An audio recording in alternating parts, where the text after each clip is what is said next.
दोस्तों, राहु के छलावे को आप जानते ही हैं कि वो जहां पर भी इंसान की कुंडली में अपना प्रभाव दिखाता है तो इंसान को राजा से रंग बना देता है। लेकिन हम लोग आमतौर पर इतने सारे वीडियोस देख चुके हैं, इतनी जानकारी ले चुके हैं कि आज हमें ये पता है कि किन हाउसेज में राहु खराब होता है और हम उनके उपाय कर लेते हैं। लेकिन आपको पता होना चाहिए कि राहु एक ऐसा प्लेनेट है जो छिपकर वार करता है। कई जगह पर आपको बिल्कुल नजर नहीं आएगा कि आपका राहु कुंडली में खराब पोजीशन पर बैठा है, लेकिन उसके खराब परिणाम आपको मिल रहे होते हैं। आज इस वीडियो में हम लोग चर्चा करेंगे राहु के माया जाल के ऊपर। राहु किस तरह से आपके ऊपर माया जाल डालता है और आपको धोखे से नुकसान पहुंचाता है। नमस्कार दोस्तों, मैं रविंद्र रावत आप सभी का स्वागत करता हूं आप ही के चैनल में। और आज का हमारा विषय राहु के छलावे पे है, राहु के छिपे हुए वार पर है। आपकी कुंडली के अलावा आप पर छुपकर आपको प्रताड़ना दे रहा है, उस पर यह पूरी वीडियो है। आज इस वीडियो में न केवल मैं आपको राहु की जनरल पोजीशन बताऊंगा कि कैसे वो खराब हो सकता है, आपके घर के वजह से वो कैसे खराब हो सकता है, वो किस तरह से खराब होने के लक्षण देता है, किन आदतों से अच्छे खासे राहु को खराब कर देते हैं, और अंत में जो सबसे इंपॉर्टेंट सेक्शन है हमारे इस वीडियो का कि आपको यहाँ पर कैसा भी राहु हो उसको ठीक करने के कुछ ऐसे सटीक प्रभावशाली उपाय मिलेंगे जो आमतौर पर सुनने को नहीं मिलते हैं। तो अंत तक जरूर जुड़े रहिएगा। तो वीडियो शुरू करते हैं। आम हालात, राहु के आम हालात यही होते हैं कि आपके काम बनते हुए बिगड़ने लग जाएं, झगड़े शुरू हो जाएं। अगर बीमारी हो रही है तो बीमारी में दवाइयां और डॉक्टरों का खर्चा हो रहा है, लेकिन बीमारी पकड़ में नहीं आ रही है। ऑफिस में सब कुछ अच्छा चलने के बावजूद 99 पर आपका काम खराब हो जा रहा है, बनता बनता कार्य रुक जा रहा है, डाइजेशन खराब हो रहा है, घर में एक तनाव का माहौल आ रहा है। ये आप सभी जानते हैं, ये राहु के आम हालात हैं उसको देखने के। अब राहु के आम खराबी की बात करें तो कुंडली से आप इसको जांच सकते हैं। आज के टाइम पर आप लोग इतने जानकार तो हो ही चुके हैं कि आप अपनी कुंडली में जांच सकते हैं कि आपका राहु किस हाउस में बैठा है। तो आप सभी को मालूम है कि पहले घर, पांचवें घर, सातवें, आठवें, नौवें, 11वें और 12वें घर में आमतौर पर राहु खराब होता है और उसके आप उपाय करते हैं।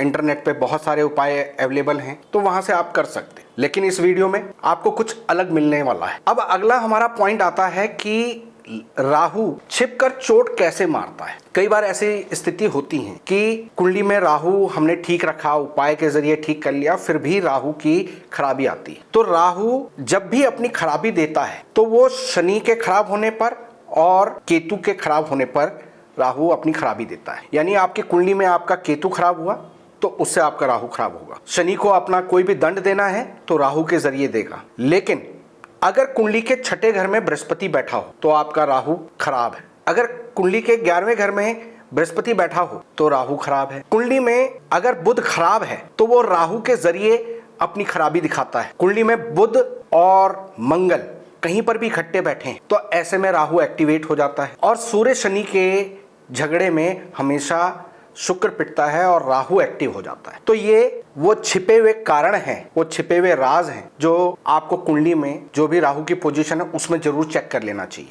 अगर घर के वास्तु के हिसाब से हम देखें तो जब भी कुंडली के सेकंड हाउस में राहु होते हैं और आप बार बार मंदिर जाते हैं, रेगुलर मंदिर जाना शुरू कर देते हैं, कोई चलिया पकड़ लेते हैं, तो उससे राहु आपका नेगेटिव सेंस में एक्टिव हो जाता है। इसी प्रकार अगर कुंडली के चौथे घर में राहु बैठा हो या वर्ष कुंडली में राहु चौथे घर में आया हुआ हो, 8वें घर में आया हो, उस समय पर आप घर में तोड़फोड़ करवाते हैं तो आपका राहु एक्टिव हो जाता है। घर में आपकी कुंडली में राहु सेकंड हाउस में बैठा है और आपने घर में पेंट के पुराने डब्बे रखे हुए हैं, आधे अधूरे डब्बे रखे हुए हैं, तो उससे आपका राहु खराब होता है। बाकी कुछ चीजें ऐसी हैं जो आपको पता ही हैं, जैसे टॉयलेट का लीकेज, टॉयलेट में सीपेज होना, टॉयलेट की टूटियां खराब होना, ये सब राहु के नेगेटिव होने की निशानी है। घर में आप खराब इलेक्ट्रॉनिक सामान इकट्ठा करके रख रहे हो तो इससे आपका राहु खराब होता है। कबाड़, चाहे वो पुराना फर्नीचर हो, चाहे कपड़े हो, चाहे लोहे का सामान हो, वो स्क्रैप घर में पड़ा हुआ है, जूते वगैरह पुराने पड़े हैं, क्रॉकरी पुरानी पड़ी है, तो उससे राहु एक्टिव हो जाता है। ये तो हुई वास्तु की बात। लेकिन अगर आपने अपने घर में अपने बचपन का, अपने बच्चों का, अपने बचपन के समय का खिलौना जो खराब अवस्था में है, कोई झूला आपने रखा हुआ है जो आप यूज नहीं करते हैं, तो इससे भी राहु खराब हो जाता है। आपकी कौन सी आदतें हैं जो आपके राहु को खराब कर देती हैं? जैसे कि आमतौर पर बोला जाता है कि झूठ, फरेब, धोखाधड़ी, ये सब कुछ राहु को खराब करती हैं। लेकिन अगर आप अपने रीति रिवाजों को इग्नोर करना शुरू कर देते हैं, आप भले ही अपने रिचुअल्स को फॉलो ना करें लेकिन दूसरे के रिचुअल्स को फॉलो करना शुरू कर देते हैं, यानी धर्म बदलना शुरू कर देते हैं, अपने पितरों को, अपने ईस्ट को आप छोड़कर दूसरी जगह भागना शुरू कर देते हैं, तो इससे आपका अच्छा खासा राहु खराब हो जाता है। आप साफ सुथरे कपड़े पहने, धुले हुए कपड़े पहने, ये आप सभी जानते हैं कि ये अच्छी आदत होती है। लेकिन आज का जैसे हमारा फैशन चल रहा है, अनाप शनाप फैशन अगर आप अपनाते हैं, जो कि आप सिर्फ समाज में अपने आप को कूल दिखाना चाहते हैं, फैशन की दौड़ में आगे दिखाना चाहते हैं, भले ही वो आप पर जच ना रहा हो, अलग अलग तरह के बाल रंगवा रहे हैं, तो वो कहीं ना कहीं आपके राहु को इफेक्ट करते हैं। नाखून चबाने की आदत, धर्म को, अपने बड़े बुजुर्गों को अपशब्द बोलने की आदत आपके राहु को खराब कर। तो ये सारी चीजें राहु की खराबी में आ जाती हैं, जिनके कारण राहु छिपकर आप पर वार करता है, वो सामने सामने दिक्कत नहीं करता। अब जो हमारा सबसे इंपॉर्टेंट सेक्शन है, जिसमें कि हम आपको वो उपाय बताने जा रहे हैं जो कोई भी कर सकता है, और अगर किसी को भी ऐसी कुछ चीजें महसूस हो रही हैं कि राहु खराब हो रहा है, तो ऐसे में उनको ये उपाय अपना लेने चाहिए। राहुदेव को प्रसन्न करने के लिए या राहुदेव को पॉजिटिव रखने के लिए आप सभी को मालूम है कि शिव जी की आराधना की जाती है, हनुमान जी की पूजा की जाती है, लेकिन नरसिंह देवता, विष्णु भगवान का वो नरसिंह अवतार, उसकी एक फोटो रखकर अगर आप उनके सामने रोज की थोड़ी सी प्रार्थना कर लेते हैं, वहां पर माथा टेक लेते हैं, तो इससे आपका राहु ठीक होता है। साल में कम से कम एक बार अगर आप कोड़ी आश्रम में, कुष्ठ रोगी कोड़ी, उनके आश्रम में चारपाई का दान, फोल्डिंग चारपाई होती है, उसका दान कर देते हैं, तो इससे कितना भी बिगड़ा हुआ राहु क्यों ना हो, वो कंट्रोल में आना शुरू हो जाता है। तंबाकू, सिगरेट, गुटखा, ये चीजें अगर आप दान करते हैं, वैसे तो ये ऐसी चीजें नहीं हैं जिनको दान में लेना चाहिए, समाज के हिसाब से ठीक नहीं है, लेकिन अगर कोई इन चीजों का सेवन करता है, उनको आप ये दान कर देते हैं, तो इससे आपका राहु कितना भी बुरा छिपकर प्रभाव दे रहा हो, वो कंट्रोल में आ जाता है। महीने में एक बार अगर आप किसी पुलिस थाने का या किसी कोर्ट का पानी पीकर आते हैं, वहां पर लगे हुए कूलर का, वहां पर रखे हुए मटकों का आप पानी पी लेते हैं, तो ये भी राहु के उन परेशानियों से आपको बचा देता है जहां पर आपके ऊपर कोई एलिगेशन, कोई इंक्वायरी, कोई थाना पुलिस वाला कोर्ट कचहरी का चक्कर पड़ा हो, तो वो कंट्रोल में आना शुरू हो जाता है। अगर आप अपने राहु को धन के पॉइंट ऑफ व्यू से, अपने काम धंधे के पॉइंट ऑफ व्यू से पॉजिटिव करना चाह रहे हैं, तो आपके घर के सामने या आपका कोई दुकान है, शॉप है, तो उसके सामने शाम के समय 4 से 6 बजे के बीच पर अगर आप पानी का छिड़काव कर देते हैं अपने आंगन में, अपने जो भी फ्रंट होता है वहां पर, तो इससे आपका राहु कंट्रोल में आ जाता है और आपका व्यापारिक उन्नति बढ़ती है, जो फुटफॉल है, ग्राहकों का आना है, वो बढ़ जाता है।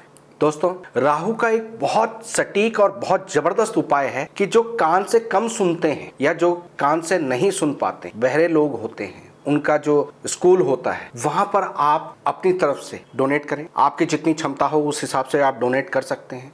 उनके कान को सुनने वाली मशीन या उनके ट्रीटमेंट में जो भी चीज़ें यूज़ होती हैं, उन चीज़ों का अगर आप दान करते हैं, तो कितना भी बुरा राहु क्यों ना हो, कितना भी छिप कर आप पर वार क्यों ना कर रहा हो, वो कंट्रोल में आना शुरू हो जाता है। तो दोस्तों, ये उपाय कहीं ना कहीं जहन में आपके कभी किसी के मुंह से आपने सुने होंगे और आपके जहन में रहे होंगे, लेकिन ये राहु को कंट्रोल करने के बड़े ज़बरदस्त उपाय हैं जिन्हें आमतौर पर आपने यूज़ में नहीं लिया हो। तो आज का मेरा ये वीडियो बनाने का मकसद यही था कि हम छिपे हुए राहु को किस तरह से कंट्रोल कर सकते हैं, उसे अपने लिए पॉजिटिव कर सकते हैं, और ये हर कोई कर सकता है सिचुएशन को देखकर। तो उम्मीद करता हूं कि आप इस चीज़ का फ़ायदा उठाएंगे। और दोस्तों, अगर आप हमारे क्लासेस ज्वाइन करना चाहते हैं तो हमारे स्क्रीन पे चल रहे नंबरों पर आप कांटेक्ट कर सकते हैं। बहुत जल्द क्लास शुरू होने वाली है। अगर आप ऑनलाइन सीखना चाहते हैं, नोट्स लेना चाहते हैं, हमारा पोर्टल mylalkitab.com, उस पर आप विजिट कर सकते हैं। वहां पर बहुत कम कीमत पर आपको ज्योतिष सीखने का मौका मिलता है। दोस्तों, उम्मीद करता हूं कि आज की इस वीडियो से आपने कुछ नया सीखा होगा। वीडियो पसंद आई हो तो लाइक और शेयर जरूर करें। फिलहाल के लिए मैं अपनी वाणी को विराम देता हूं। ओम नमः शिवाय।